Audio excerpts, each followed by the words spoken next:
Someone once said, we'd better pay attention to the future because that's where we're going to spend the rest of our lives. Yet too often those are just words to many people, who end up finding themselves fixed almost entirely on the present. Or they dream about the future, but they do nothing about it. And so their dreams seem at best elusive, and at worst unattainable. But to believe that about the future is a mistake. Hello, my name is Joel Barker. And we've come here to talk about why positive visions of the future are so important, even essential, to nations and organizations, to corporations and communities, to individuals young and old, to each and every one of us who want to make a difference in the world.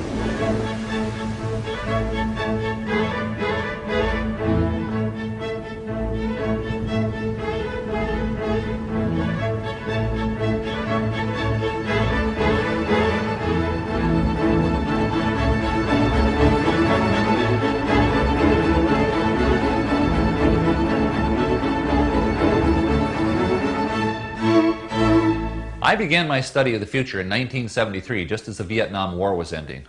OPEC had taken control of energy pricing.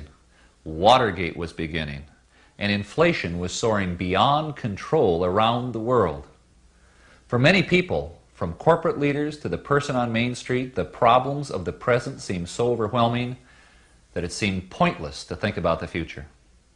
And yet, in the midst of all that turbulence and pessimism, I came upon the works of three scholars who showed me that having exactly the opposite attitude, a positive one, was much wiser.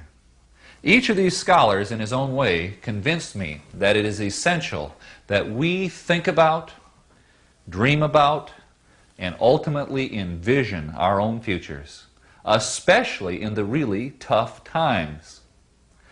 In fact, I believe that having a positive vision of the future is perhaps the most forceful motivator for change that you and I possess.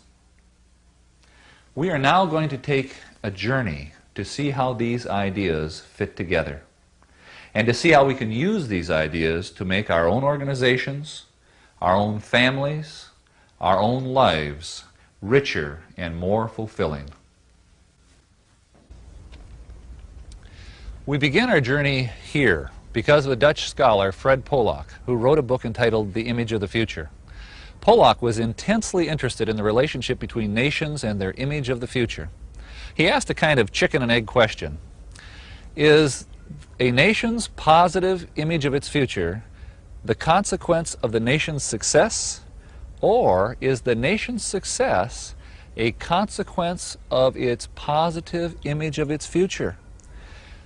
To find an answer to that question, he read the literature of many nations, both ancient and modern, to see how positively they wrote about their future and how well they lived up to their expectations. What he found is perfectly symbolized here in Athens at the Parthenon. The Parthenon was first a vision in the mind of the architect. So too did the Greeks envision the future of their culture. How did this all happen? Well, the Greeks began with dreams, but then they changed those dreams into something much more powerful: vision.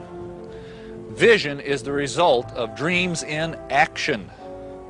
What Polak found in his research was that significant vision preceded significant success. In example after example, he saw the same pattern emerge. First, a compelling image of the future was offered by leaders. Then that image was shared with their community, and they agreed to support it. Then together, acting in concert, they made the vision a reality. It was true here in Greece 2,500 years ago. And it was the same for Rome, and for Spain, for Venice, for England, for France. It was the same pattern for the United States of America. And even today, we can see the power of vision sweeping across the world, from Eastern Europe to the Pacific Rim. What is particularly interesting to me in Polak's research is the fact that many of the nations, as they began their climb to greatness, did not have the right resources, or the critical population base, or an obvious strategic advantage. In fact, they succeeded against the odds. What they did have was a profound vision of their own future. And that is the key ingredient. Not the only one, but the first and most important. Nations with vision are powerfully enabled. Nations without vision are at risk. I used to be a school teacher, and after I read Fred Pollock, I realized that what he was saying for nations was equally true for children. Children are profoundly affected by their vision of the future. From my own experience, I'd seen a pattern. My very best students always knew where they were going, what they were going to do with their lives. When I read Benjamin Singer's scholarly work, The Future-Focused Role Image, I found that my observations were strongly reinforced by a lot of research. The research summarized by Singer indicated that low-performance students had almost no sense of their future. Their focus was strictly short-term, and they believed the ability to shape their future was in the hands of fate. They were personally powerless.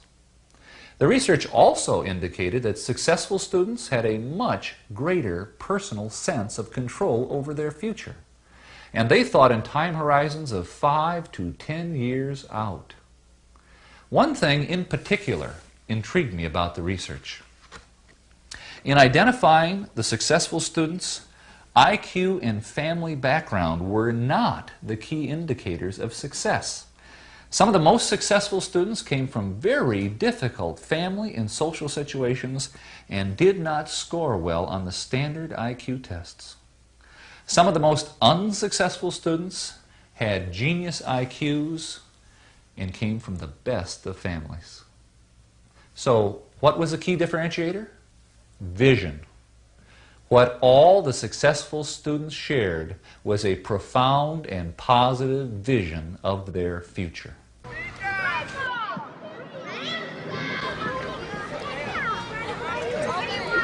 I can think of no better place to bring Singer's observations to life than to visit this elementary school, PS 121, in Harlem, in New York. Here in 1981, Eugene Lang came to give the commencement speech. He had graduated from PS 121 in 1933 and was now a successful, wealthy, self-made man. He had a lot of concern over the problems these children faced, and so he was planning to try to instill some hope in them. But as he sat on this platform and looked across the faces of those sixth graders and their family and their friends, he realized that words alone would have little meaning.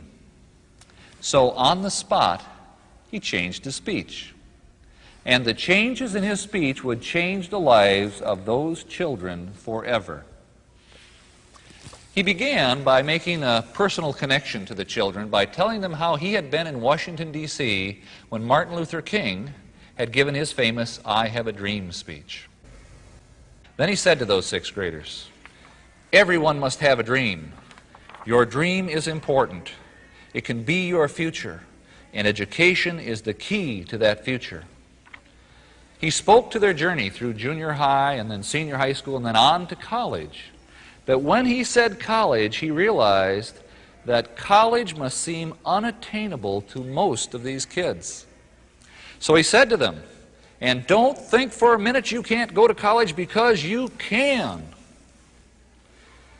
And then, with the family and friends listening, he promised those sixth graders that he personally would provide each and every one of them who graduated from high school a college scholarship.